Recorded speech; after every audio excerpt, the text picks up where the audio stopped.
My name is Michael Fox, and I'm here with Emmett Pagan, who is our videographer, and we're here today on behalf of the LGBT Center of Central Pennsylvania History Project. Today's date is January 30th. The 30th, 2019. See, an old man, and I know better than you. Even my doctor tests me every once in a while. You know, what's today's date? I have to look at something to get it. My No, I phone. may not get the year right. We're here for an oral history interview with Steve Lehnert. Lehnert. Would you spell your last name for us? Lehnert. And this interview is taking place at their home. So Steve, do we have your permission to record this interview today? Sure. And we have a consent form for you to read over and sign at the end of the interview. Okay. All right. So let's start with some easy stuff. What's your date of birth and where were you born? September 29th, 1934, and I was born in Brooklyn. Brooklyn. Yeah. Can you tell me about your family a little bit? Yeah, I'm not sure exactly what you want to know. Okay, so Mom and Dad, brother and sister. You had a brother and sister? Yeah, and my sister unfortunately died of breast cancer at least 30 years ago. Now my brother and I, we get along, but we're not terribly close. He lives out in Pound Ridge, New York, so it's a ways off, and we just don't connect very much. Did you stay in Brooklyn most your childhood? Unfortunately, we left when I was 6 years old. My mother often commented on the fact that I was very unhappy to leave Brooklyn. Even at 6, I loved Brooklyn, and I didn't want to go, which is kind of weird, I guess. But I would go back to Brooklyn now if I could afford it. But it's become a fairly expensive place to live in now. So, and then we went to upstate New York, and eventually to New Jersey, where I spent most of my life until I came out here when I was about 30 years ago, as I said. Just outside New York City. I really miss New York City. I use the city a lot. After my wife and I divorced, I hooked up with a guy who enjoyed the city as much as I did, as going in for movies and foreign films and museums and plays. We were in there every weekend. I've got stacks and stacks of playbills, and I feel very fortunate to have seen all the theater I did. Now my younger daughter, every once in a while, she says, "Dad, you used to take me, now I'm going to take you." And so she started taking me in, but I don't want to do that anymore. You know, my taste has changed. We have this huge 84-inch TV, which I'm very, very happy with. I've got a huge collection of Blu-rays. I think I've got about 75 Blu-rays right now. And I sit in the theater now, there's always a head in my way. And I'm always like this, and everybody is so small up on the stage. But I love the theater, and I'm very happy that I did what I did. And very happy I hooked up with Don, because his tastes are very similar to mine. And he was an English teacher, and he always got me talking about what we went to see. And that meant a lot to me. You know, it made me really think about what I was doing. So, how did I get on that subject anyway? That's all right. But no, for many years I lived just outside New York City. In 45 minutes I could be in the Port Authority parking lot, park my car, and walk anywhere I wanted to. I worked in New York City too, most of the time in the Woolworth building downtown, which is a great area. And like I say, I do miss the city. Richard and I used to go in every once in a while for a weekend, but it just got very expensive, very expensive. And something like when Bette Midler was going to do Hello, Dolly, I called to get tickets. The damn things were $1,200. You know, and this is before it opened. You know, I guess you're getting a lot of publicity. I decided that was not, I love that middle, but not that much. So yeah, it's been a while since I've been in. I finally told Wendy, my daughter, that much as I appreciated what she was doing, I really didn't care much to do it anymore. Okay. Yeah. All right. I'm not sure what question I answered, or if that's. Well, it's interesting stuff. Does your daughter live in the city or near the city? They're very near the city. Yeah, within easy driving distance. Both my daughters are. Yeah, Wendy's near the Lincoln Tunnel. So yeah, it's an easy drive, and she does spend a fair amount of time in the city. Goes to a fair amount of theater, which I had introduced. My older daughter wasn't very interested, but Wendy always was, and now she continues to go.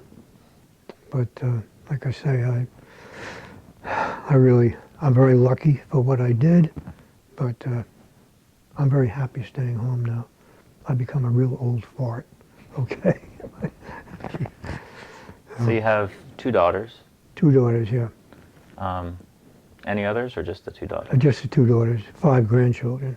5 grandchildren. Yeah, wonderful kids. Well, they're teenagers now, so I go to see them, and it's not, oh, here's Grandpa, we're gonna have a pillow fight.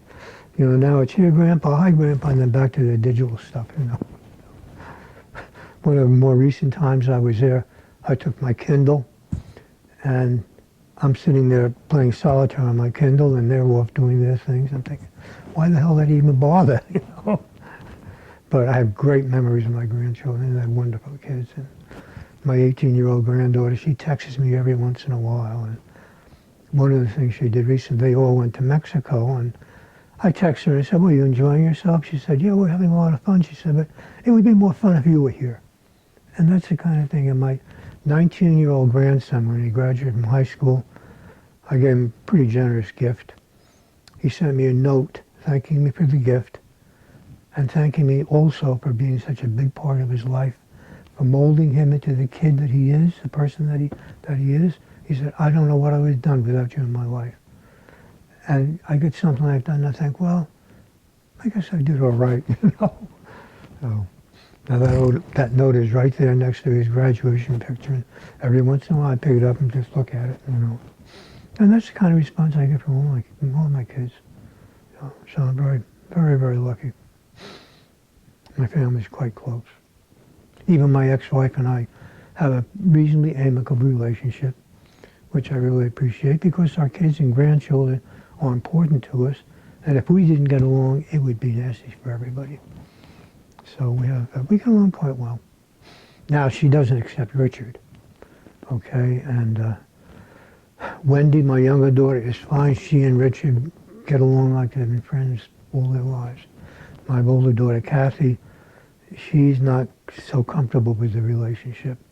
And she'll say to me sometimes, what am I going to tell the kids? Well, the kids know.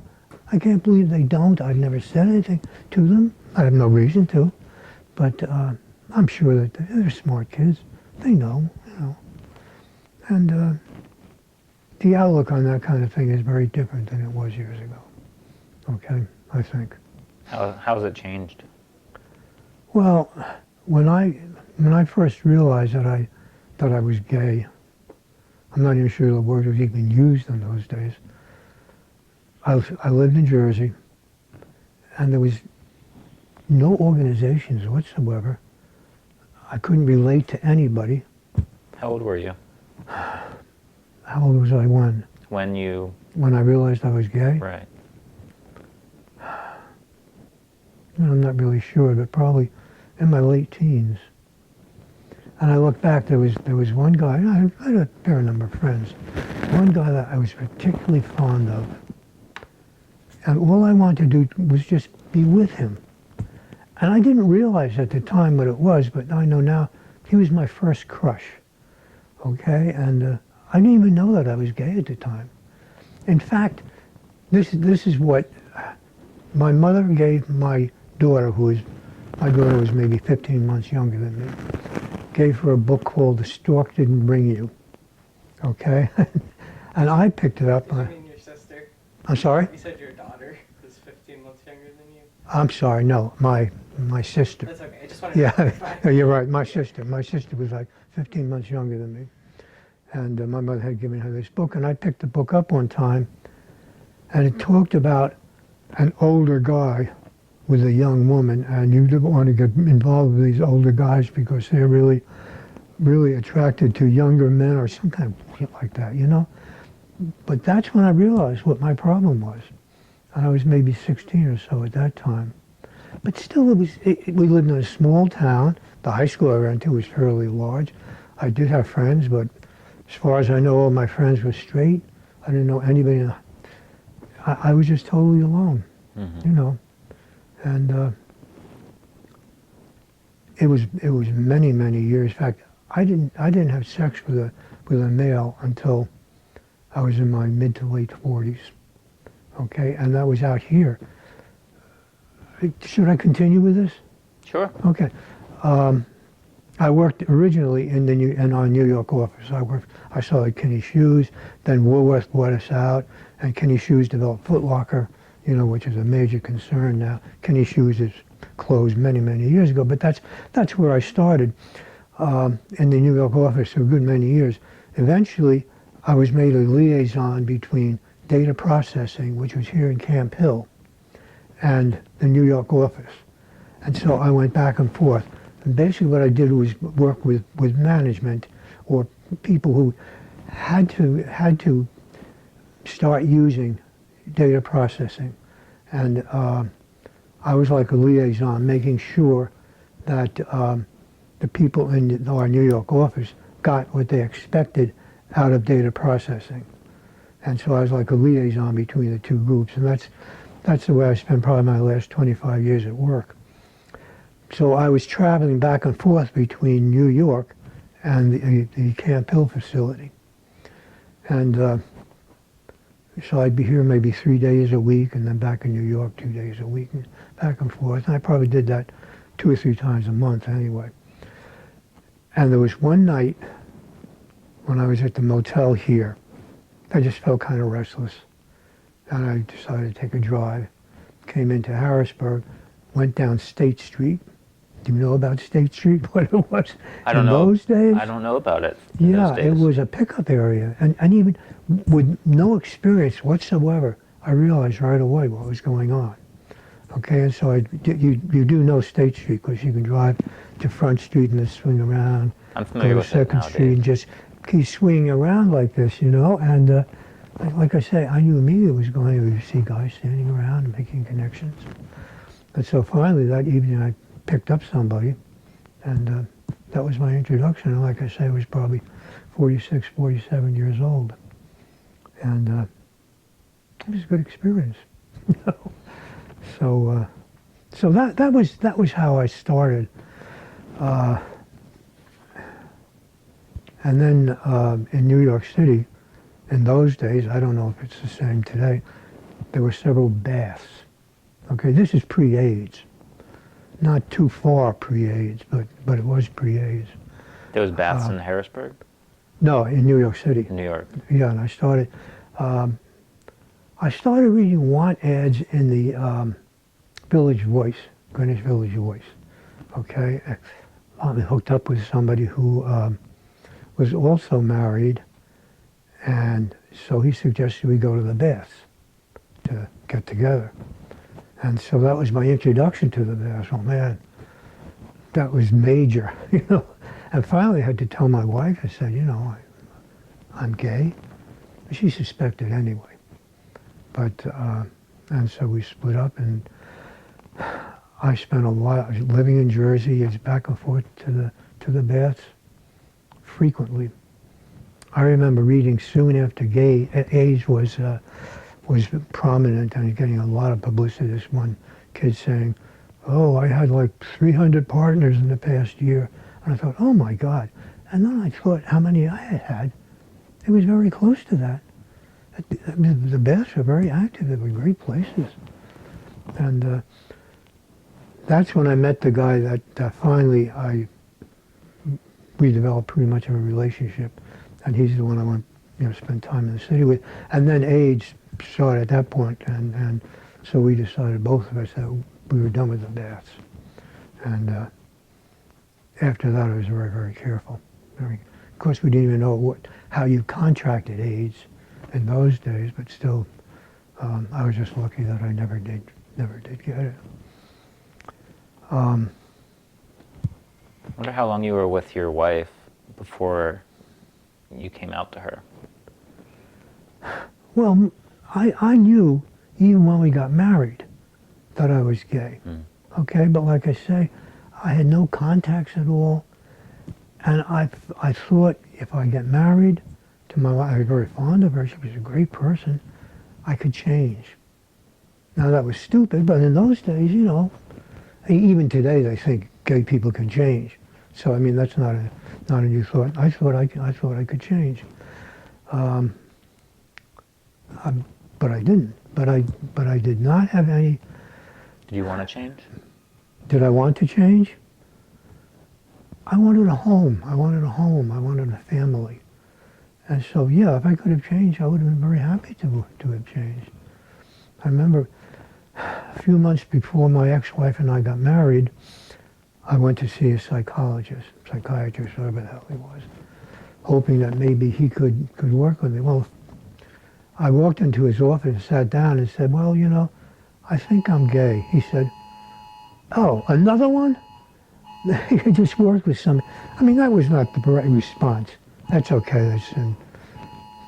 It's my phone, my cell phone. There's probably some kind of emergency alert. An hour or so ago, there was one for snow squalls.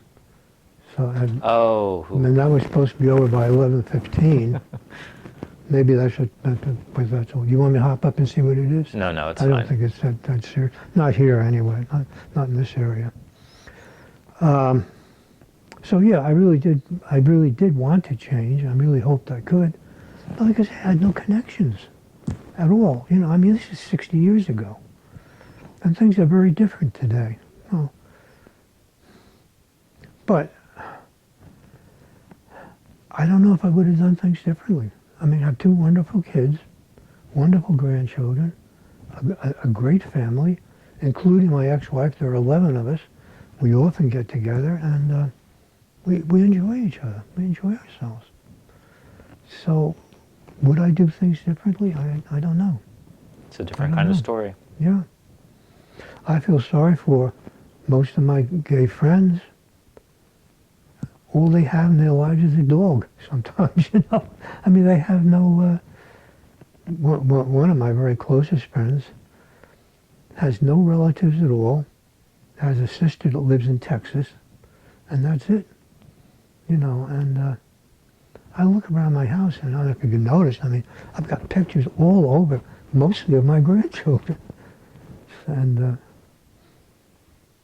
okay, anyway. Yeah. Would I do things differently? I don't think so. Were you religious growing up? I'm sorry? Were you religious growing up? Religious?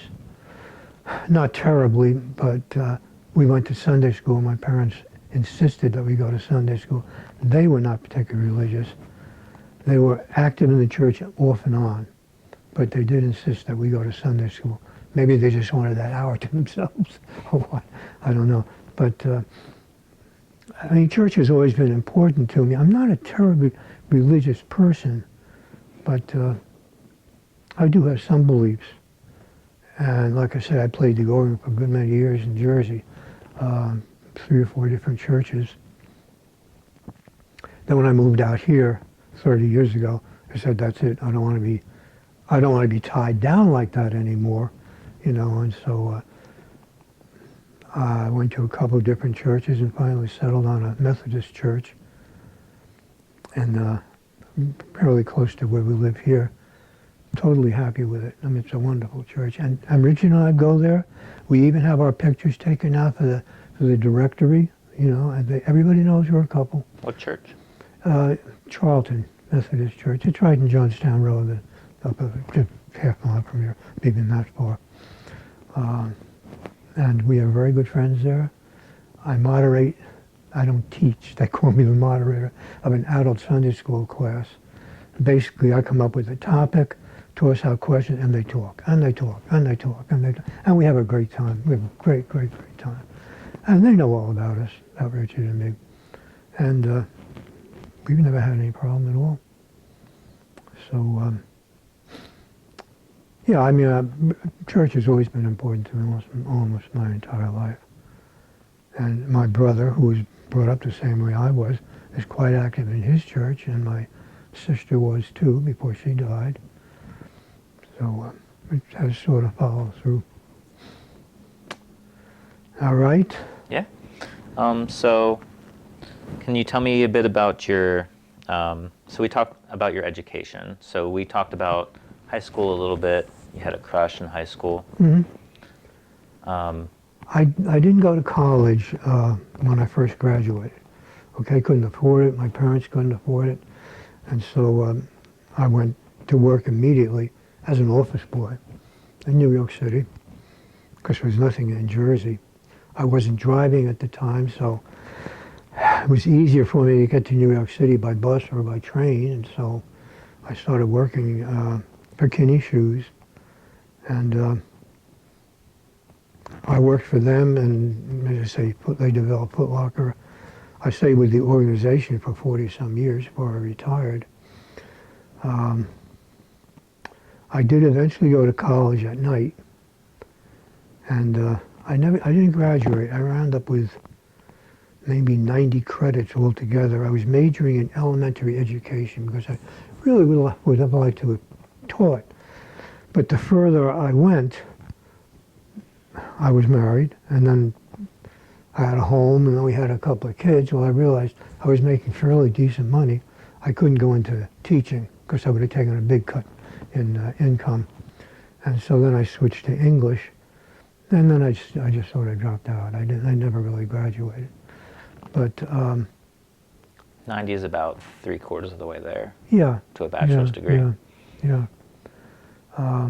But I just didn't feel like continuing. I didn't see any reason to. I was doing pretty well then in my job. I was actually doing quite a bit of teaching at some point, writing up user manuals and teaching people new systems and modifications to old systems. So I did teach, which is something I really enjoyed doing. And now you moderate. And, I liked writing user manuals too, and there was, I don't know, am I talking too much? If I'm talking too much, We're here to listen. Toward the end of the year, several years before I retired, we bought a software package, and I was the one that was involved in putting this package in place and getting people to use it. I was writing up user manuals for it, and it came with a user manual that people, and we had a lot of divisions. I mean, I was traveling all over the country at this point: San Francisco, Los Angeles, Florida, down to Florida, up to Massachusetts, because of all the different divisions that Woolworth, which we were part of, operated at that time. So I was doing a lot of teaching and a lot of writing of user manuals. And people said, your manuals are much better than the one that came with this software package. They didn't even use that. The more I used, the more I gave them as I, wrote about certain aspects of the system. They just dumped the other manual and used mine. So I did pretty well, and I really enjoyed doing it. I really enjoyed the last 20 or 25 years that I worked. Prior to that, I mean, I liked my job, but this was much more satisfying for me when I got involved with data processing. How did I even start talking about that? Oh, you were asking me about my education. So, as I said, I never really graduated from college at all. You graduated from high school. Oh, yeah. Yeah, I did quite well. Well, when I was a freshman, I got rheumatic fever. Have you ever heard of rheumatic fever? See, no, it's a disease that's gone, like polio or something like that, But it was fairly prevalent when I was in my teens, and that's where people got it. And it affected your heart if you didn't take care of yourself. I spent, I think, about 6 months basically in bed. And I was very lucky that I didn't develop anything serious from it. Like a lot of people have heart murmurs and things of this sort, and eventually develop heart disease, heart condition. I do have atrial fibrillation, but that's fairly minor. But I lost interest in a lot of the high school that I was doing. Plus, I had a tutor for a while before I went back to high school after I was sick. And she could only teach certain subjects. So I was in a pre-college curriculum when I first started high school. But then I had to get out of it because of, and I sort of lost interest too. I don't know if it was rheumatic fever that changed my drive and my interests, or what it was. I just didn't, or what was puberty, or the fact that I had spent all this time in bed. You know, when you're that age, and that's a terrible time to be laid up like that. So then like I say, I didn't go to college until I was probably mid-20s, and maybe even later, and then I was going to night school. So you feel like the fever maybe made you make different education decisions? Yes, definitely. Did it did it encourage you to make any other decisions, life decisions? No, I don't think so. I was never drafted, even though I did have to go for a physical when I turned 18, but they detected the heart murmur, and so that's why I was never drafted, which quite honestly didn't bother me at all. But aside from that.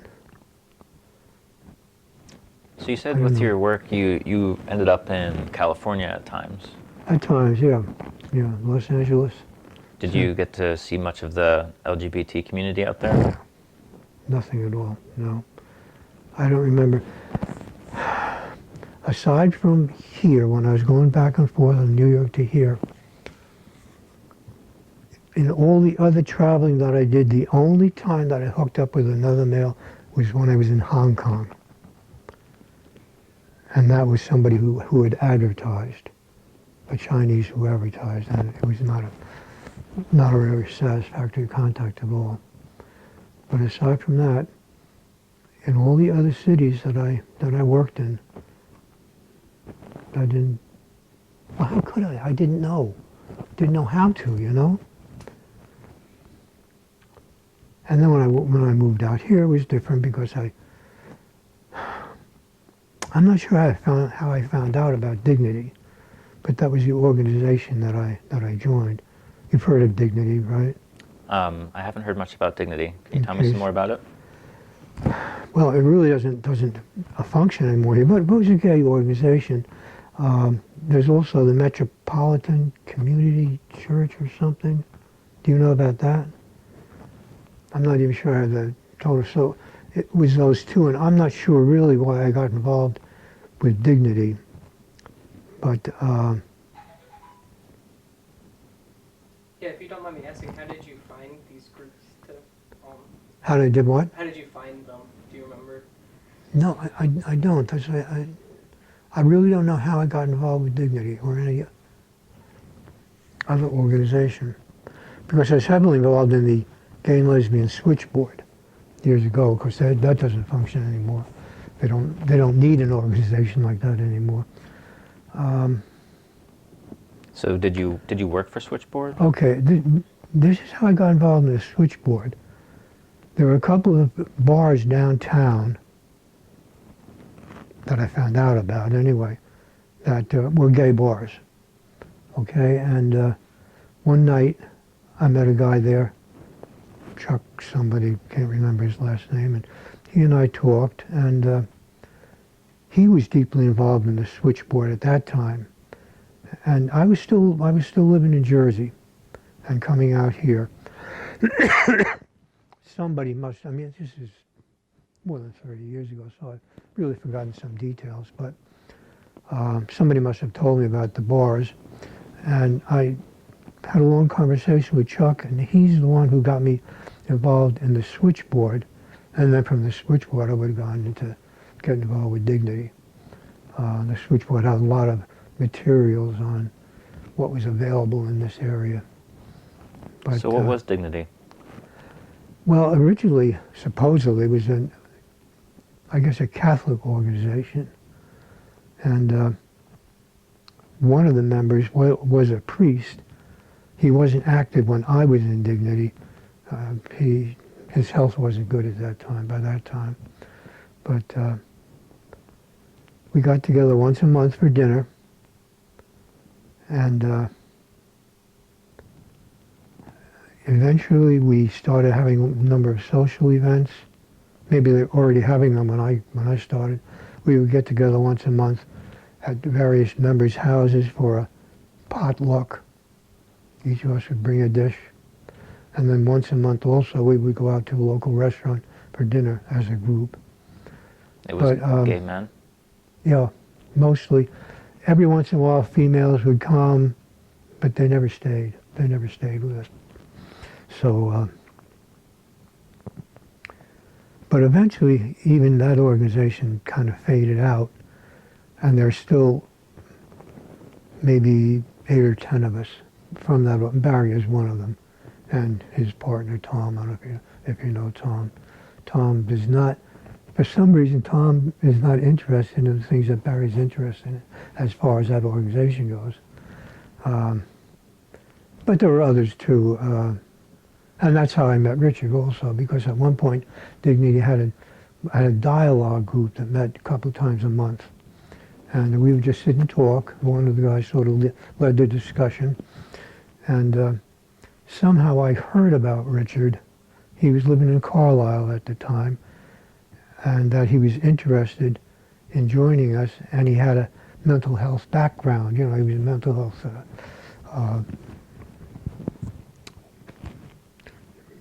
doctor, whatever, I don't know if you want to call him, a therapist.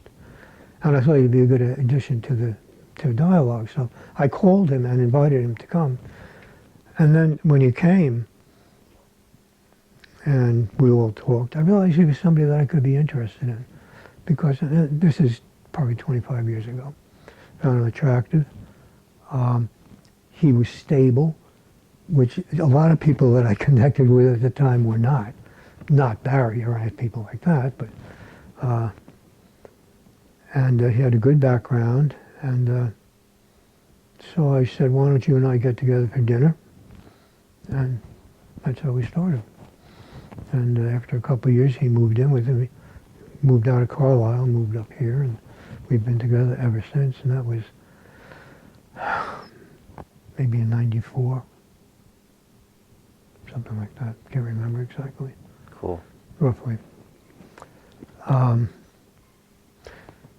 But Dignity as an organization really no longer exists. We just stay together as friends.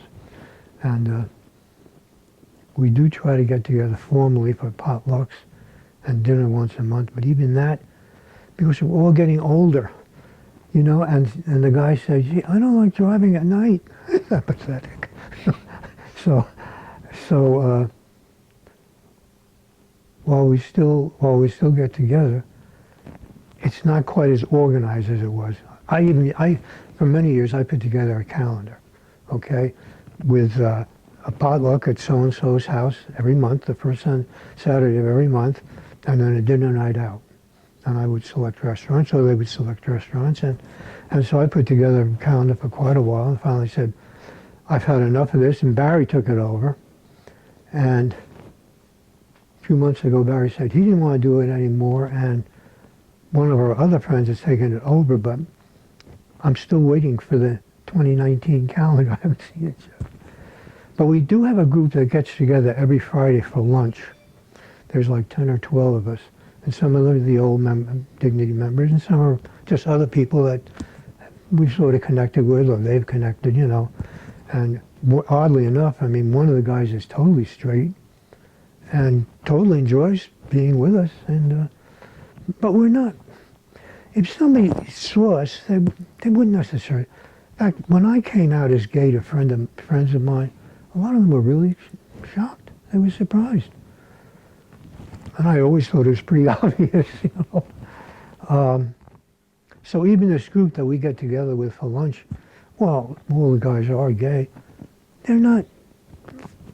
hand-flapping gays. You know what I mean? They're not effeminate. Yeah, I mean, I shouldn't be that, you know. I have a lot of trouble with some of the, I mean, what's that TV show with the gay guys? Will and Grace, I think. I watched it once, and that was enough. I don't like a gay guy who's, you know, so effeminate like that. I mean, that's just not the way I am. I am what I am, and that's it, you know. So anyway. Were there many guys like that in Harrisburg or in New York? Well, I don't, what you mean, like I was, or? You said hand flapping. Oh.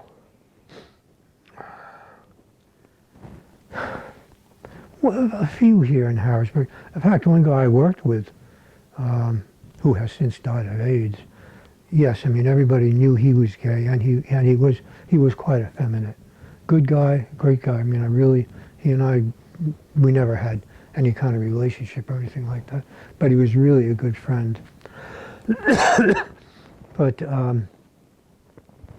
most of the guys that I deal with, you wouldn't necessarily know that they were gay, you know?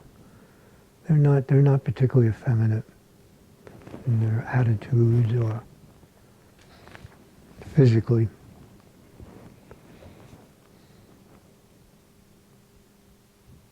Okay. You mentioned the Metropolitan Community Church. Yeah. Can you tell me some more about that, or I don't know anything about it. you weren't No. involved? I just know that it was similar to Dignity. It was a group of gay men that, Okay. and they did have they've always had a minister. I don't know if it's still functioning or not. It was bigger than Dignity, and I'm not totally sure why I got involved in Dignity as opposed to MCC, but Was that an all-gay church? yeah. Okay. Mm-hmm. So you don't know about MCC at all. I wonder if it still exists. I'll have to ask Barry, he would probably know. I'm not real connected to Yeah. much of anything. Well, I'm not at all anymore. We got the newsletter from the LGBT, whatever it's called. And I don't know any of the names anymore of the people. Now, when I was on the switchboard, I knew everybody.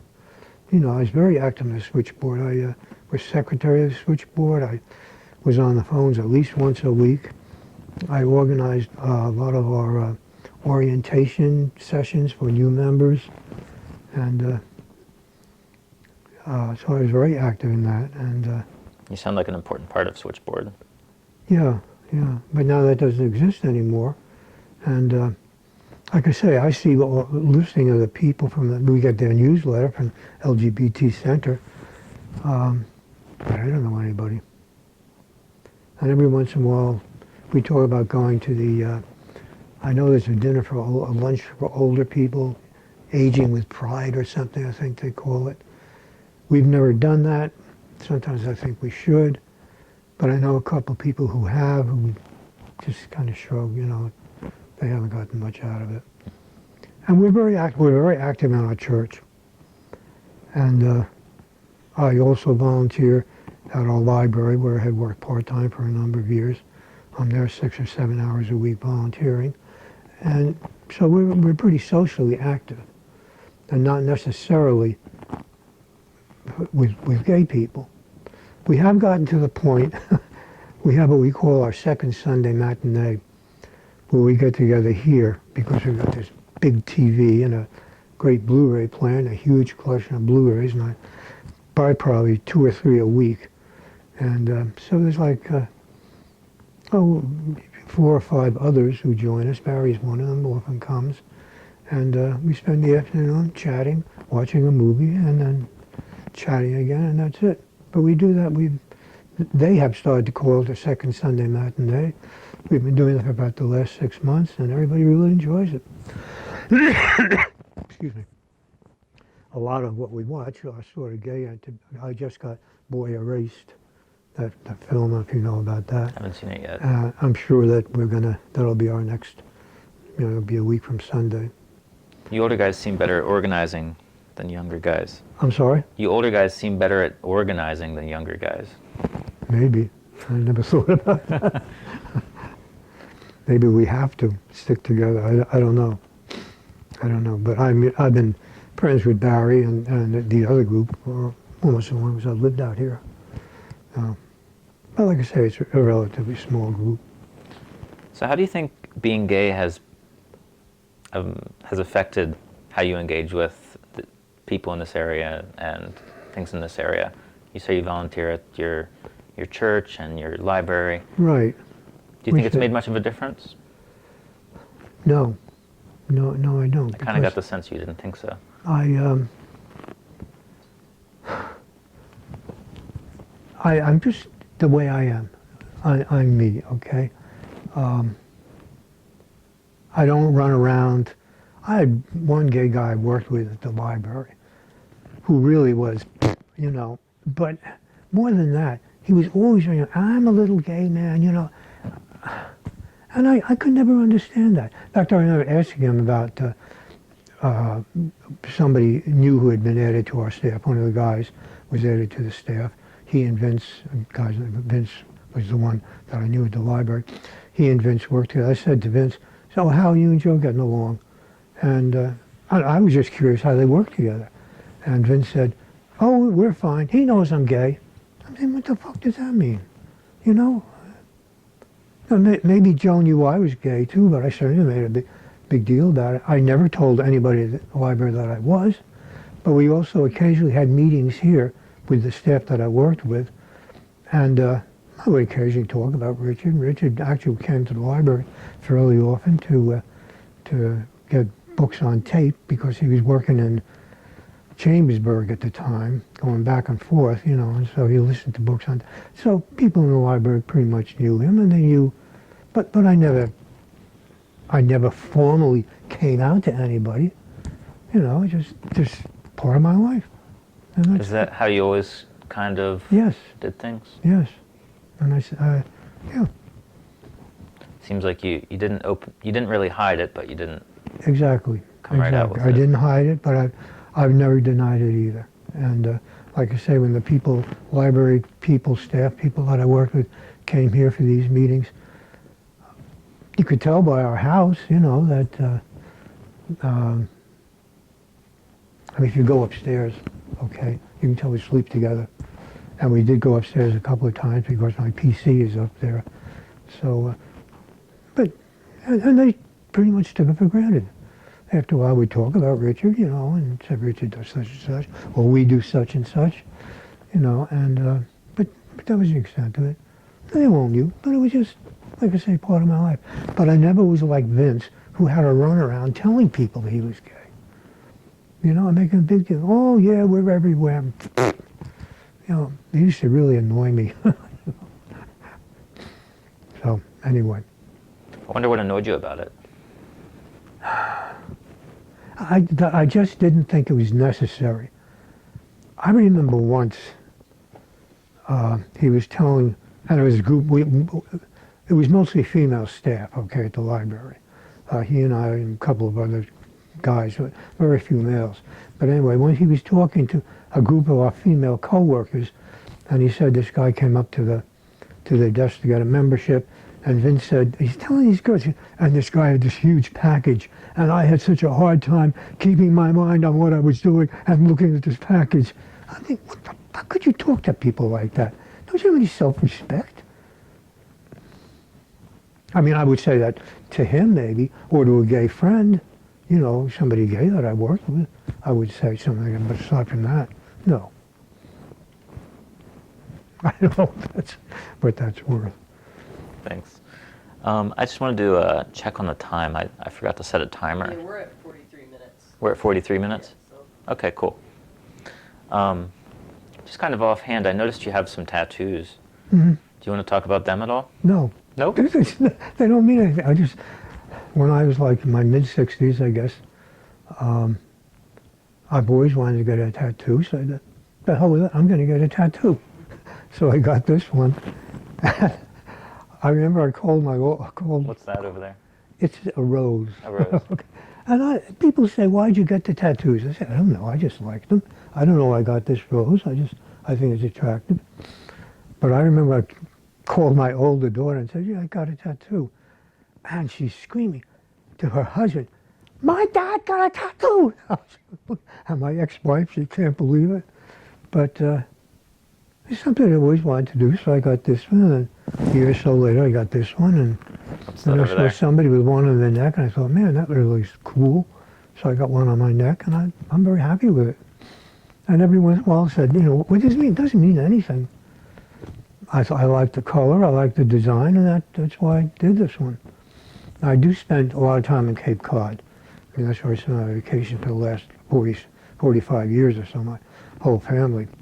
And I'm very happy with the fact that now my daughters take their family up to the Cape also, and sometimes we're there together. But and we do see dolphins there, Maybe that's why I did this, I don't know. But it has no real meaning. But Can I ask a question? Yeah. Yeah. So you said a couple times that like you didn't have you knew that you liked guys, but you didn't have a context for it. Do you remember like how you like even found the word like gay and like started to like figure that out? how I what? I mean, Yeah, sorry if that was confusing. Like, because you said a couple times that you didn't have a context when you were Right. younger. So Right. do you remember how you kind of became connected with the LGBT community at first? Like how you figured? well, I mean, the only way that, when I was still living in New Jersey, the only way I could get any contacts at all was through newspapers, like the Village Voice had, gay classifieds, and I used that to get contacts. There was another paper that's not even published anymore from New York City, and that's really how I made my contacts there. And then, as I say, one night at the Bass, I did hook up with somebody that I had so much in common with that we became partners. We didn't live together, but and then when I came out here, I really can't remember how I found out about a group that played volleyball. I remember that. I don't know if they still do or not. But I was so bad at it, they didn't even pass the ball on to me. But I think that was the first organization. And then I knew about the gay bars. Yeah, I do remember meeting. But I just don't remember really how I made the initial contacts here. Sorry. Do you remember the bars in the area? Yeah, the Rose on 2nd Street. What was the one on? I'm not even sure what the street is. It North? They're all closed now. I don't think any of them are there gay bars. I don't even know. I mean, it's obviously not anything that interests me any longer. I know the Rose is not functioning anymore. So there was at least two in the area. Yeah, there were three that I knew about. Yeah, another one's on Portia Street. Was that common to have gay bars in a town or city back then? I really don't know. All right. And I'm not even sure how I found out about these gay bars, but as I say, that's how I met this one guy who introduced me to Switchboard, and the Switchboard is really the way that I got involved in other areas then. But I really don't remember how I knew about these bars. Sorry. That probably doesn't answer your question at all. It did. It's really good. I guess the other thing that I was curious about is because like so you were married. Do you like what was coming out like in that kind of a situation? If you don't mind talking about that. So Emma Well- said, what was coming out like in your marriage? I just found my wife and I was sitting in the living room one time, and I said, there's something I really need to tell you, because by then I was having some gay activity when I was working out here, and I really felt I needed to tell her. And She wasn't surprised, like I said, she was not surprised. And then a couple months later, she decided she wanted a divorce. I really didn't want a divorce. I'm not even telling her. I said, a couple months as we were working into the divorce, I said, you know, I really don't want to do this. But I said, I thought we would grow old together. I did stay close to my kids.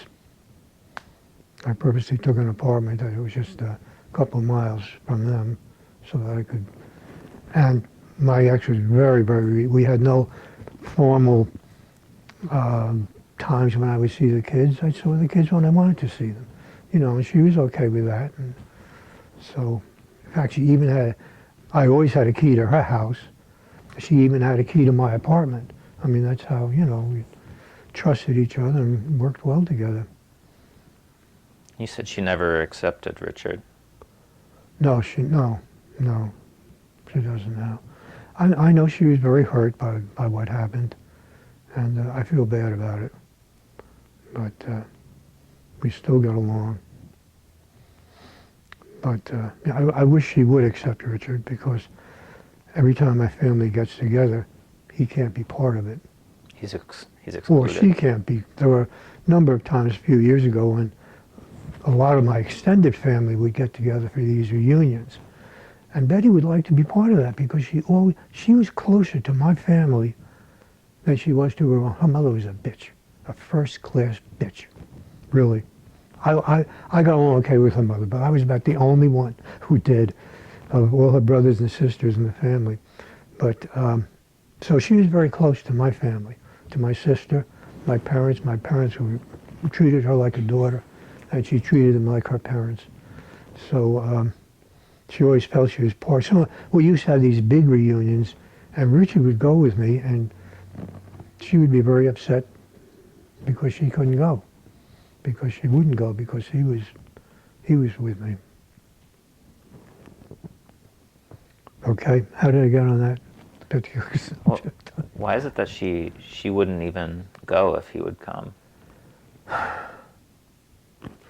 I don't know. I can't talk to her about it. I can't say, you know, why do you object? I just can't do that.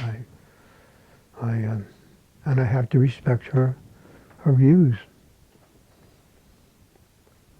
But if we go to see Wendy, as an example, Richard goes with me, and no problem at all. But if I go to see Kathy, Richard does not go with me. Kathy is not comfortable. She's afraid her friends are going to see Richard and me together, which I don't understand why that's a problem. You know, we're just friends as far as, you know, her friends would go. I mean, what's the big deal? And this is, again, my older sister. My older daughter. Right. My older daughter, Kathy. Yeah. And how old's Kathy? She's 52 now, Okay. and Wendy's 49. They're both adopted. Yeah, my ex and I, we did have sex, but she became pregnant a couple of times and couldn't carry it. So after and we were married very young. I was only 23 when we got married, and she was 20.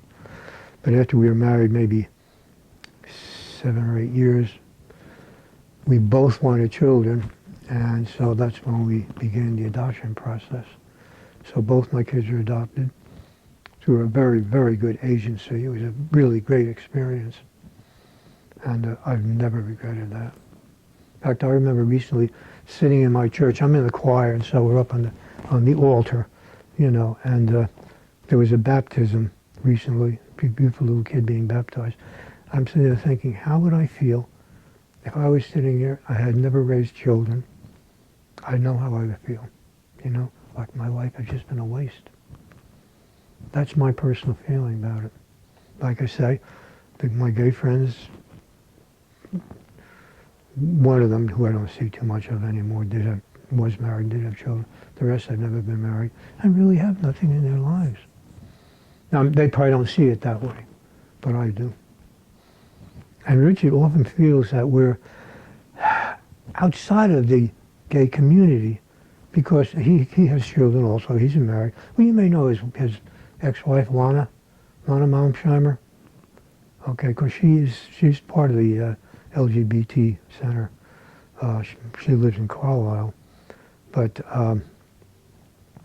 and he has a son and grandson out on the West Coast. But he thinks that because we were married and have children and grandchildren, that we're really not totally accepted in the gay community, that we're sort of just outside on the edge of it, you know? What do you think about that?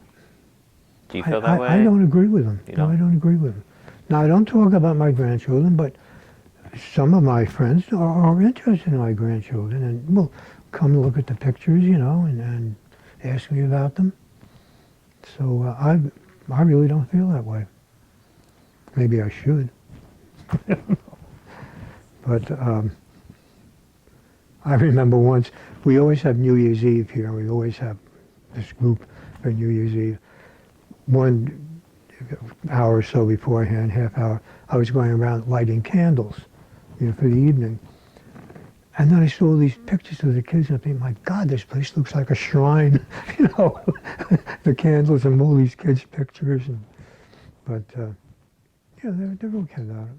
Yeah, I don't talk about them unless, you know, they bring it up. So, how do we get on that?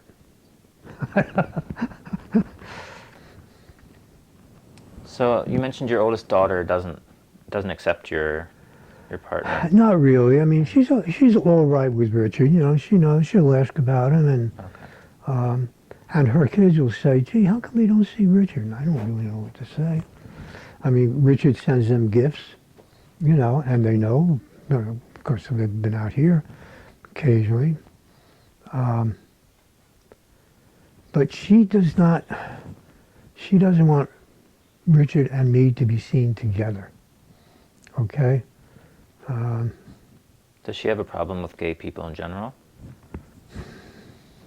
We've never really talked about it. I know they don't have any gay friends. Pretty sure they don't. But we've never talked about it. I really don't know. And it kind of bothers me, you know. Do you think you'd ever be able to talk to her about it? I never really thought about it.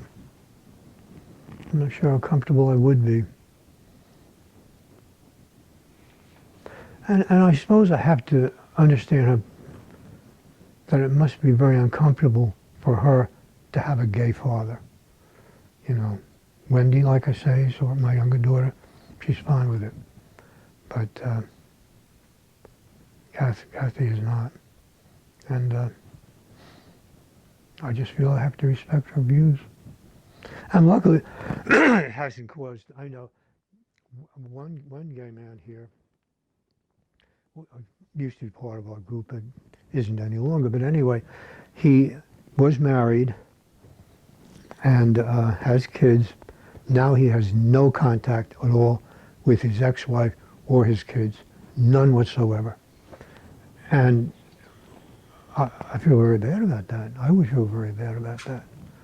That's a tough break. Yeah. So I am lucky that even though Kathy is not really accepting of the situation, I'm very close to her and her kids, and my son-in-laws too. So, who have always both been very friendly to Richard every time we've gotten together. When we have gotten together, they've been very friendly with him, totally. No problem at all.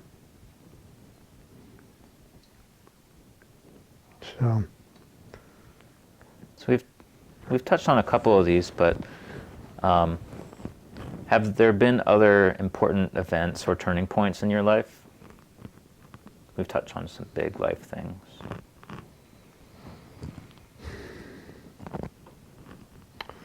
Not really. I can't really think of anything. I was a little curious about how you met your ex-wife.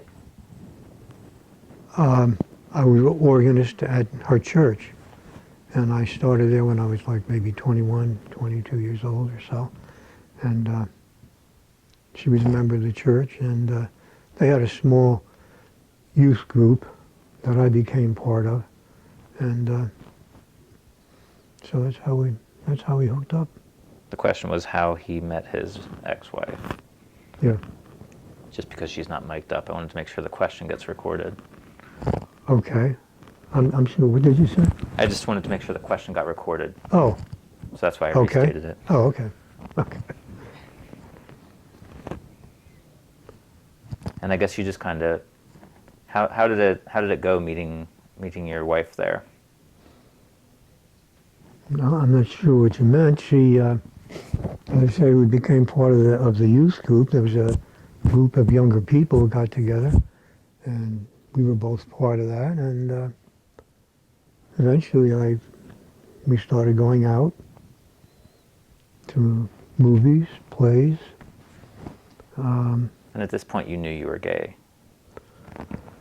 or something like Yeah, gay. yeah. You didn't have the word gay, right? Oh, I don't think the word gay was even used. This is 60 years ago. What word was used? Fag?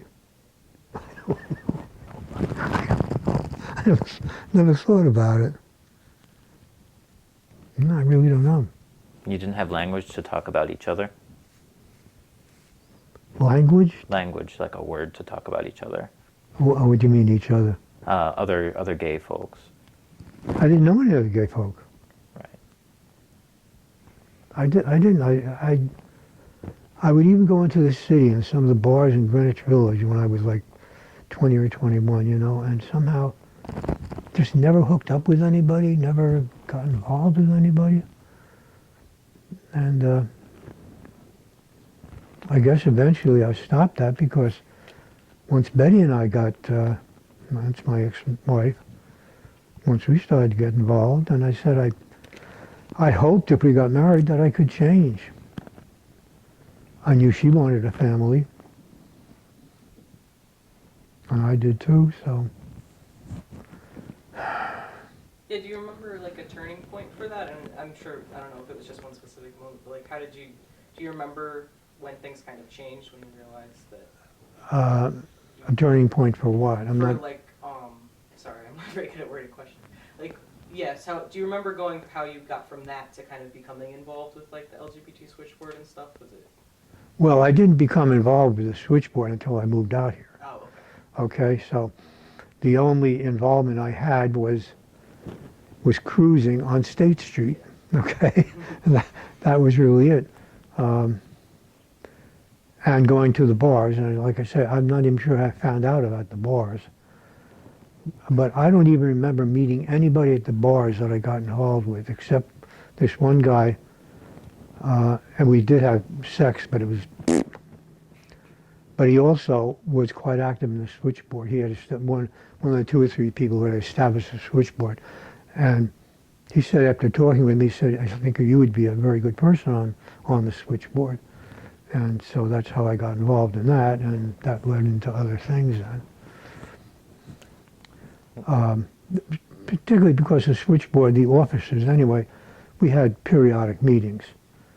And Barry was pretty active in the switchboard then also, and a number of other people who aren't around much anymore. And so that's how I sort of moved into the other group's Dignity, and I wasn't really cruising much anymore then, those days. What do you think that fellow saw in you that made him think you would be good for switchboard? I really can't answer that. I mean, we just talked. I really don't know. I really don't know what it was.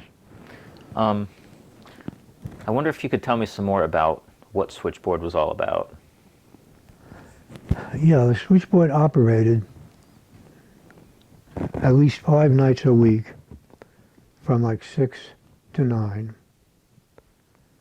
And we would get phone calls about people who were looking maybe to come out, trying to find out about contacts, or even talking about their own situation and their own sex, you know, whatever contacts they had. They would sometimes like to talk about that. But a lot of times they called just to get other contacts, doctors maybe. I mean, there was one doctor who was very, very gay friendly, and what other organizations we would recommend: Dignity and Switchboard and MCC. And sometimes they just wanted to talk, and I got, some interesting conversation. I remember one guy called, really nice guy, and he was straight, and he said, I'm okay with gay people, but he said there's a gay couple on my street, and they walk up and down the street holding hands, and he said that really bothers me, and I had to agree with him. I said, yeah, I really do agree with you. And I said, the only thing I could suggest, and he was very straightforward about it. He wasn't belligerent or anything. Is that you just have a conversation with them and tell them that you find that objectionable. I didn't really know what else to say. But Richard and I would never walk around holding hands. Except maybe in Provincetown, okay? When we're on the Cape, we go up to Provincetown. But even there, we really don't. But that's one place I wouldn't mind. Aside from that, yeah, I can't see that. What do you find objectionable about holding hands in public? What do I find objectionable? Well, maybe I shouldn't say this kind of thing, but I think being gay is something you have to live with, like an illness. Something you have to accept the drawbacks of having it, of having an illness. Okay? And I think being gay, you have to realize how other people view it. I don't want to antagonize people. I sure as hell wouldn't. Like I say, with our church, we're very good friends at our church. We get along really well with people. There's no fucking way that I would walk around in church holding hands with Richard, even though everybody in the church, I'm sure, knows all about us and what our lifestyle is. They know we live together. There's no question. But I would never walk in church holding hands. It would be antagonizing them. Yes, they would find that objectionable. And I understand that. Okay? You're fitting in with your community. I'm sorry? It seems like you're trying to fit in with your community. In general, my general community, yes. Yes, of course I am. You talked about drawbacks of being gay.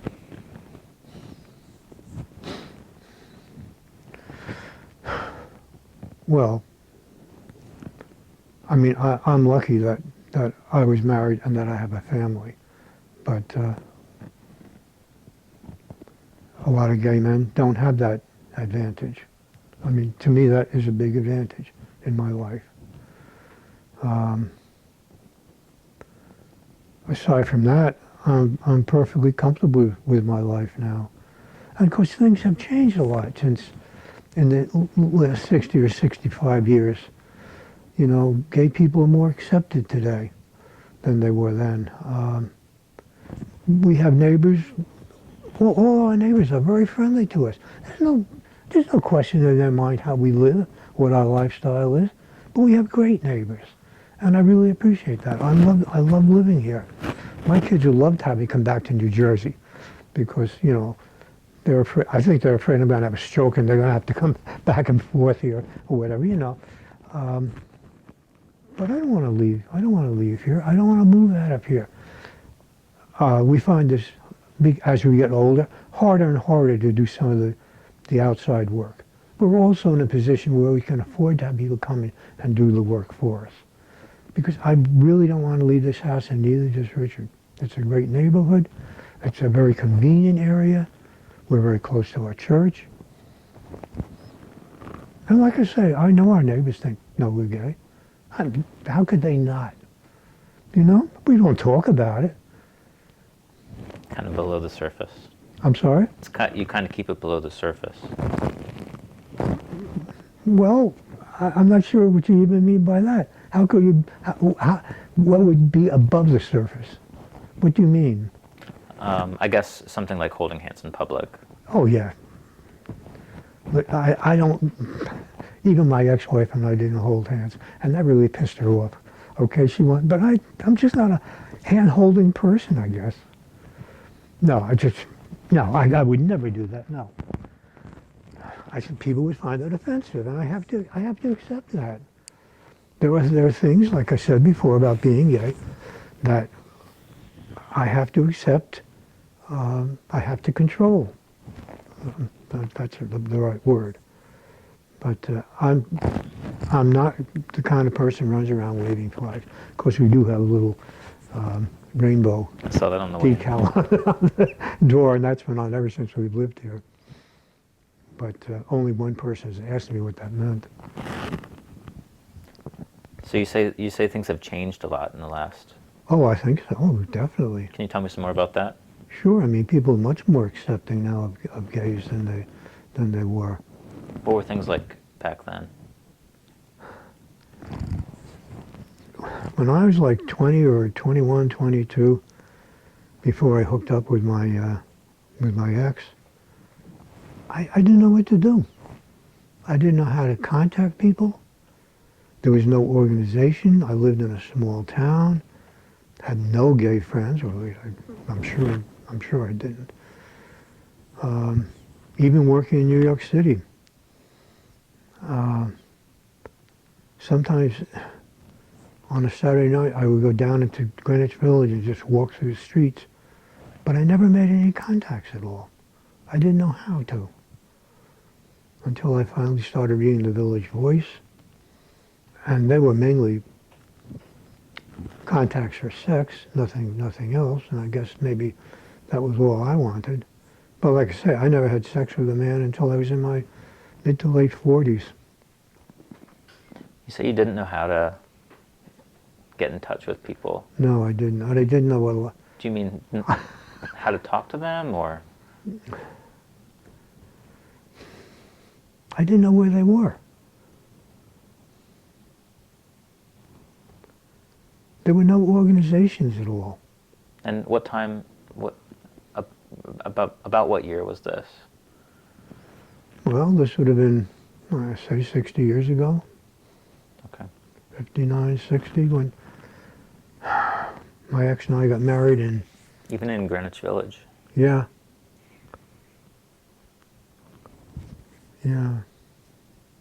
I just didn't make any contacts. I don't know. I was just very closeted. Really isn't the right word.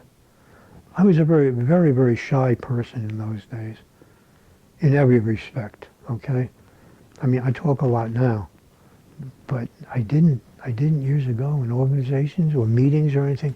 I very seldom open my mouth. I have changed a lot, maybe because I have finally come out and admitted to myself and other people what I am. But and I just had a hard time making friends. I did have a few friends at work. Went out with a few girls that I worked with. But I wasn't a happy person. So you say you went out with some girls. Were you dating women before your Yeah, wife? yeah. A few, yeah, there were 3 or 4. And some of them were very serious about me.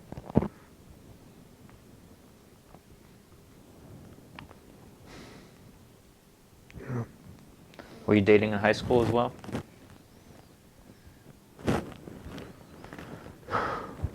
Some, but the town I lived in was quite a ways from the high school.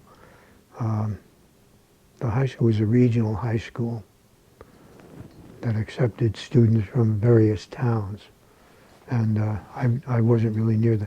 There were a few girls that I dated in high school too, but it wasn't easy because the only transportation I really had was a bus back and forth.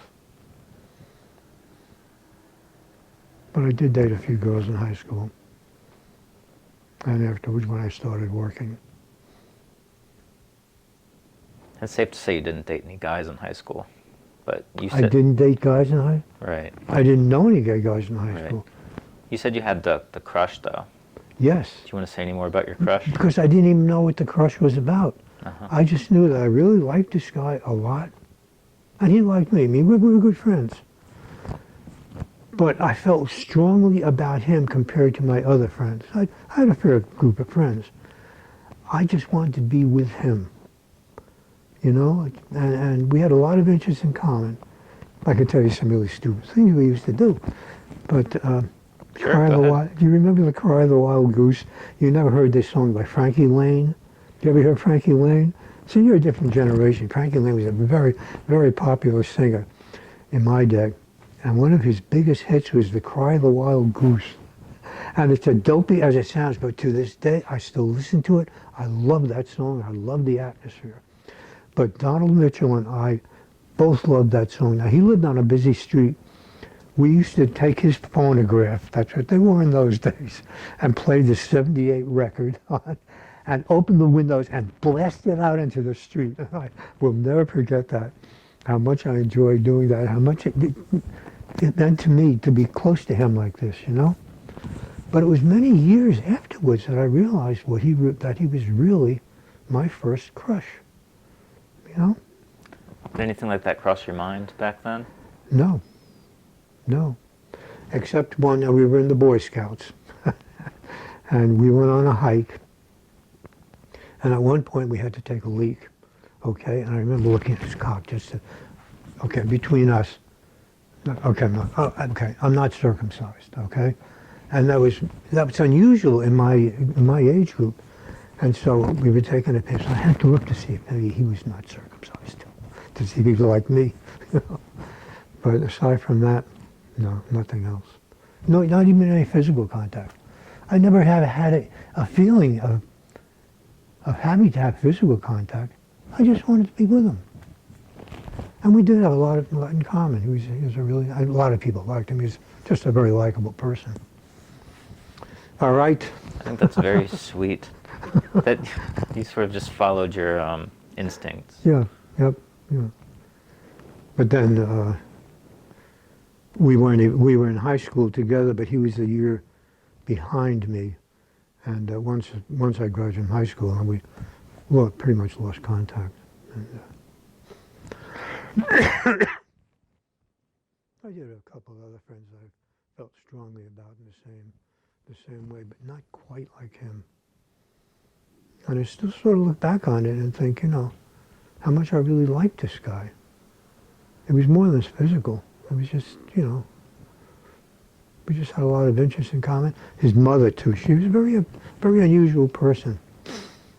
We used to talk about books every once in a while with her, and she was, you know, she was almost like different from other women, okay? She, not sure what the term is. Anyway. In what way was she different than other women? Well, I don't know, but she struck me as, and there is a word for it. She was not very feminine, I guess, in her outlooks and the way she talked about things. I remember we were both reading a book.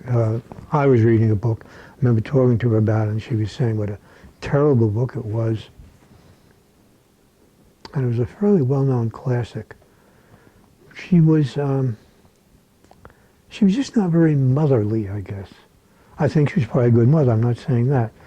But she was not femininely motherly like my other friends' mothers. I don't know if I can, I mean, once again, I say I had maybe 2 or 3 contacts with her, and it's a good many years ago. But she was a very individualistic kind of person. So. I wonder, did you take anything from her? Did you know? No, I don't think so. No, No? I only remember really talking to her once. Okay. Yeah. Well, she's probably the kind of person that I could have become very, very fond of, very friendly with, if it had worked out that way. But it just didn't. Is there anything else you'd like to say about what was his name? Donald? Donald Mitchell. No, not really. But he was a very likable person, and he was just the kind of person that everybody seemed to like. I don't know what to say. So, all right, you mentioned you like to go to Cape Cod. Yeah. And you mentioned P-Town. Yeah, but we just go there to where we stay is maybe 45 minutes this side of P-Town, and we go there maybe 2 or 3 times a week, and mostly we just go to see. Have you ever been to P-Town? Yeah. So you know what it's like. You know, it's a very active place. We just go really to people watch, and but we don't indulge in any gay activities at all, nothing at all. And we walk up and down the streets, which we really enjoy doing, do a little bit of shopping, go out to the wharf, just pick up some lunch and just sit and watch people. It's a great place for people watching. It is. And that's about what we do. We don't get involved with anybody. Well, I mean, let's face it, we're a little too old, first of all, you know. Nobody's interested in an 84-year-old, okay? But we do find it interesting. And a lot of the shops are interesting, and there's this one, I mean, if you know the wharf well, you know there are a couple of little arty places too, and there was this one guy who did pottery. You know, the kind of pottery where you sit, and he was so friendly. He was a really nice guy, very attractive, and it was just very sexy to sit and watch him do this pottery work. And I've got several pieces of his, but he was a really nice guy. And every year we would go, make sure we would go to see him. He recognized us. You know, he remembered us from years past. And I've got several pieces of his pottery sitting here. Now it's been a couple of years now since we've seen him. I don't know if he's still there or not. But no, we've never gotten involved with him. Never went to any bars or anything like that.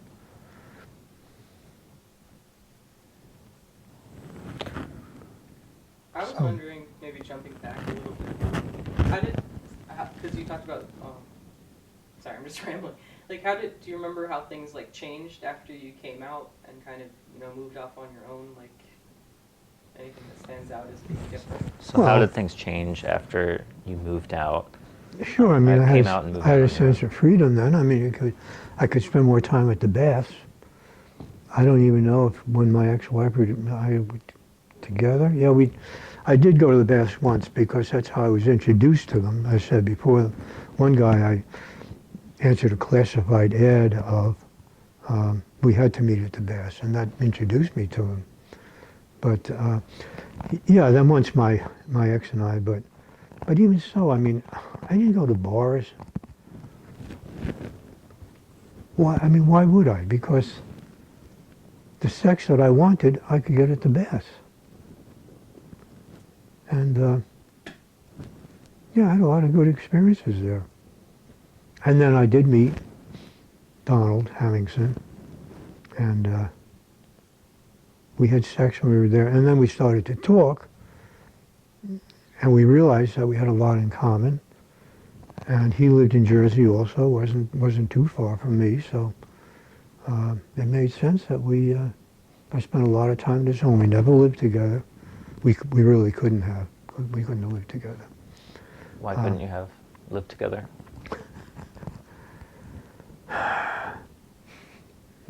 I think we would have been very antagonistic. I think our lifestyles, we were okay for short periods of time together. I spent a lot of time at his house, you know, evenings and nights. But to actually totally live together, there was too much competition between us. Competition? Yeah. I remember once, but this was typical of him. We were in the theater at a play, and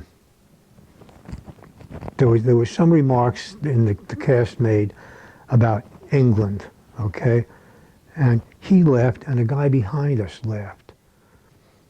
And then Don turned around during the intermission and said, well, you and I were the only ones.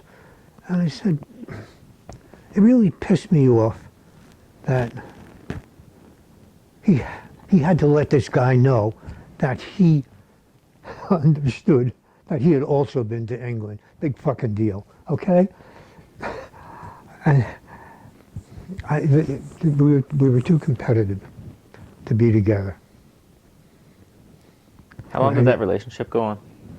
I'm sorry? How long did that relationship go on? A couple of years. A couple years. Yeah. There were a lot of things about, but What is it that you liked about him? his interests, primarily. That his interests were very similar to mine. You went out to see And plays. that, yeah, we could talk together about the same things. We read a lot of the same books. We both enjoyed the same theater and foreign films. We had a lot in common as far as that went, and I really liked that. The sex between us was pretty good. Not great, but it was pretty good.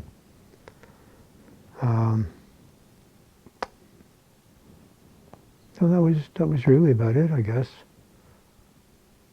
But we were comfortable together most of the time.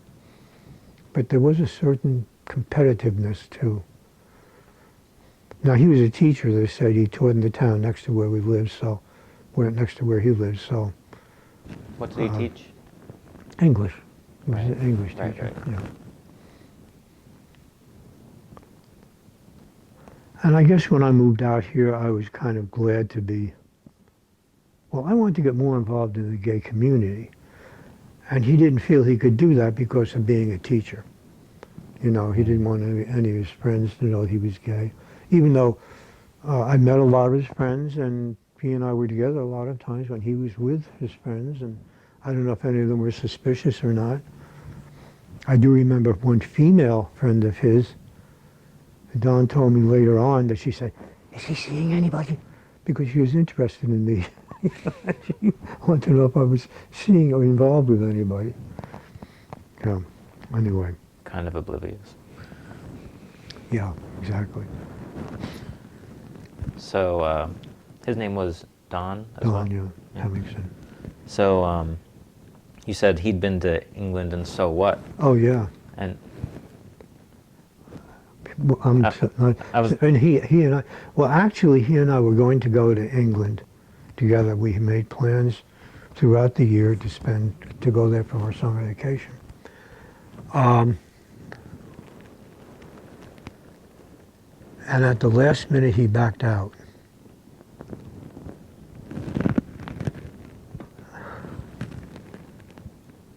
And I can't really remember why.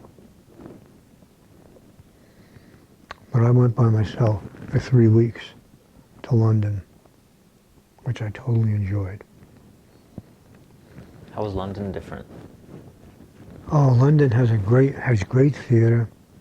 It's a great city just to walk around in. I had no gay experiences while I was there. I didn't even think about it.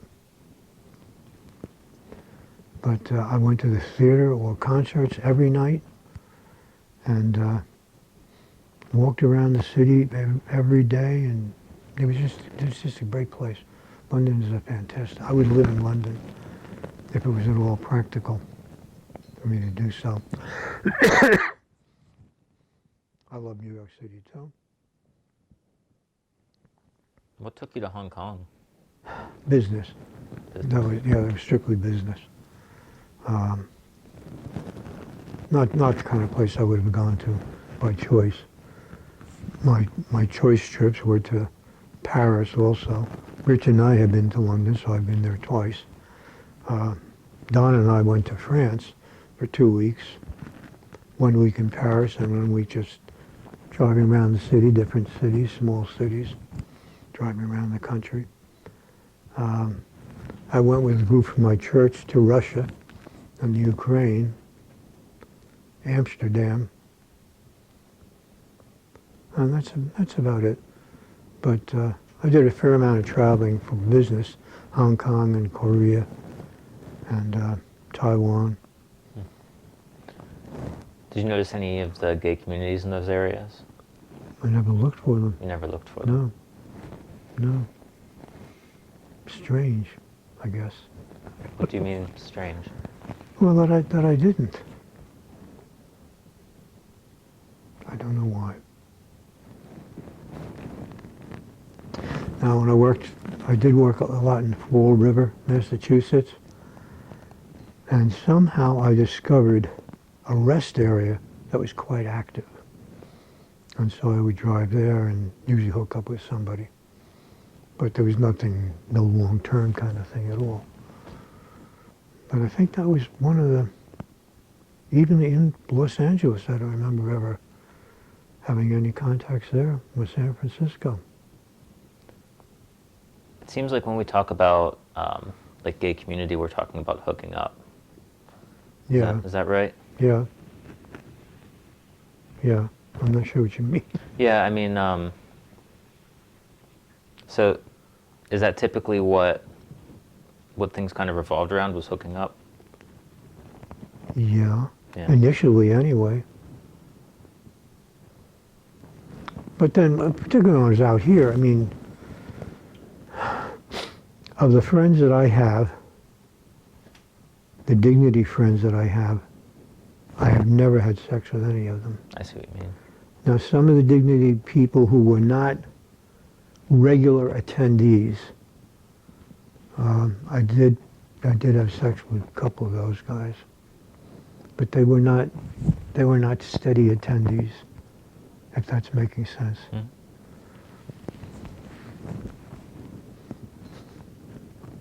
Yeah. So, what do you like about Dignity? Like, what keeps you going to the meetings? Like, We don't really have meetings anymore. participating in the activities. Well, they're just guys I have things in common with, and I enjoy their company, and they seem to enjoy mine. And, I mean, and Barry is part of that group, like as I say. There's probably 8 or 10 of us that are still part of the old Dignity, and but it's the monthly cover dishes that keep us together, and the monthly dinner nights out. Now, I don't know if that's going to continue or not. It was really when Barry was doing the calendar, because we had a regular calendar of events. And now another guy is doing that, but we haven't had a calendar. I don't know if he's really putting one together. Someone will have to hound this guy. I'm sorry? Someone will have to hound this guy. Well, I guess, but now we do have our second Sunday matinee, so we get together that. We have our every Friday lunch that we get together with, some of the guys from Dignity, plus guys from other, who are not part of Dignity. And so far, we've been okay with this. But I've got to ask, his name is Steve also, if he's going to put together a calendar or not. And like I say, the other guys they don't really want to go together. We have always gotten together every New Year's Eve here. We've always had the group here for New Year's Eve. We've done that for probably 20 years or so. This year, the guys finally said, we really don't want to go out. So we had a New Year's Day brunch. On New Year's Day, we got together in the afternoon. Actually, for Richard and me, that's easier, because I didn't like being up till 3 o'clock in the morning, cleaning up after they'd left, they would hang out till 2 o'clock or so. We're getting older. Do you guys drink? Yeah, but not heavily. And when we have our covered dish, there was always liquor available. I would very seldom drink, particularly if I was driving. I did that once. I would never do it again. Did something happen? I was just really uncomfortable. And this was actually a group from work. We went out one Friday evening after work. I had a couple of drinks. I drove home from the West Shore along 83. I will never do that again. I mean, I knew I was not in control. And luckily, Richard does not drink. So he's like my designated driver. So we go out to dinner, I always have a martini, and he doesn't have anything, so I feel comfortable. It's a good dynamic. I mean, it's even funny when we go out with our dignity group for dinner. I always order a martini, and I'm very strict about how I order it, you know, and they all... How do you have your martini? Has to be very dry, on the rocks with a twist, okay? And if it's not dry, I give it back immediately, okay? And if they give it to me in a fucking martini glass, I hate those martini glasses. You know? I want it in a glass with ice. And the guys always look at me, and actually, it's always sort of a test. I take a sip, and they're all watching me, and if I like it, then they know we're going to get good service. So anyway. Your martini is like the canary. The canary? Yeah. Not sure what you mean. Oh, it's a saying like the canary in the coal mine. If the canary dies, then the coal mine's poisoned. I guess you could say, that, but yeah, I know if my martini is good, then the waiter or waitress has paid attention to the way I want it, and we know service is going to be good. Anyway, but it's been a while since we've been out to dinner, really. I think it's cool that you guys keep that. You know, you still have a group that's kind of evolved out of the old systems. We go to brunch now, and but it's been a while since we've been to each other's houses for a covered dish.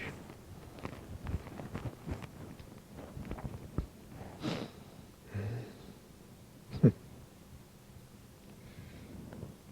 you have anything else here? I think we went over. What's our time at? We're at 1 minute or 1 hour 36 minutes. Okay. Yeah. Have we missed anything? No, I think it's been a good conversation. Anything else you want to state for the record? No. Do you have any documents, photos, or artifacts related to the LGBT community that you might share with us or donate to the project? No, I really don't know of anything. All right. I had some old membership lists for the for Dignity and the switchboard, which I passed on to some of the members, Lana, Richard's wife. And I don't know if get Barry any old ones or not.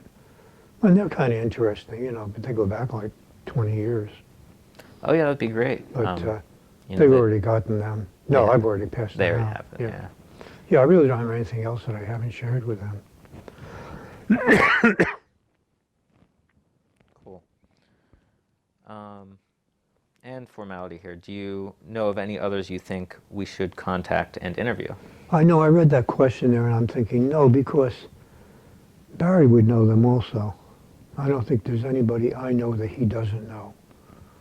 And aside from the Old Dignity group, I don't really have any other gay friends. So, no, there really isn't anybody else. Gotcha. Actually, I just thought of one thing. You said you used to get up to Massachusetts, and you say you go to Cape Cod regularly. Yeah. So what has you interested in Cape Cod? You said it wasn't, you know, you went to P-Town, but P-Town wasn't Well, the I big started thing. going with my family. My ex-wife and I started going. And we got involved in it because of a church group that we were friendly with. A couple who had built a home on the Cape had a small group from our church. This is in Hackensack, New Jersey. Goes back many years. In fact, we didn't even have my younger daughter yet. And so they had us up to this home that they had built. And my ex and I just fell in love with the place immediately. And the next summer we started going. First we shared a home with another couple from the church who was also interested in it. We did that for 3 or 4 years, and they lost interest in it going up, so we started going by ourselves, and we found a house that we really liked that worked very well with our kids. And even after we got divorced, we continued to rent that cottage. Each of us would spend a week, and our kids would have 2 weeks. And then Betty moved down to North Carolina and wasn't interested in going to the Cape. only because it was such a long trip.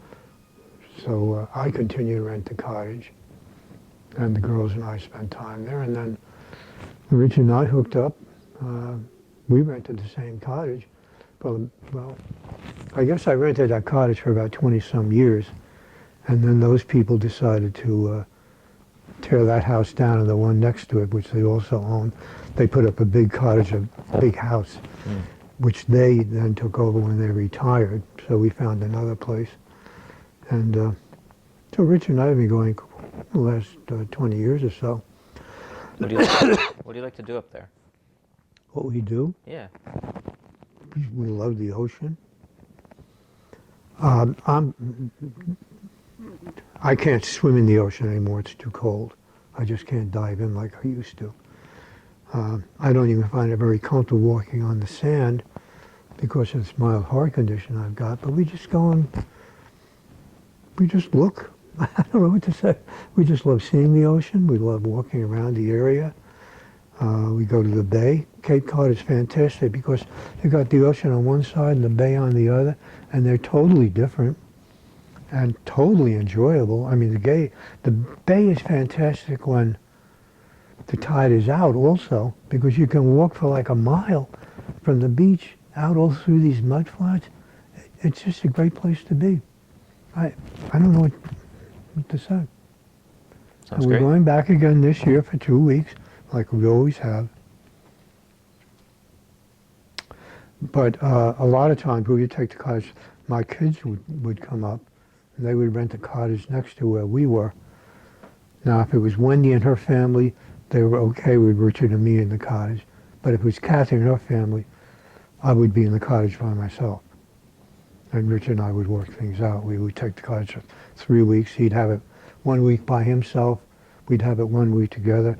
I'd have it 1 week by myself. And that's when Kathy would be there. So I was very pleased that my kids liked the Cape so much that they brought their kids up. My grandson that I told you about before said, he said, I'm never bored at the Cape. So, but the kids are getting older now, and my one granddaughter finds the Cape boring. But Wendy and her 2 kids, they would go again, but they're going to Aruba this year because Jamie is graduating from high school, and they're taking her to Aruba to celebrate. They invited me to go down, but I have no interest in flying anymore. I just, no interest whatsoever.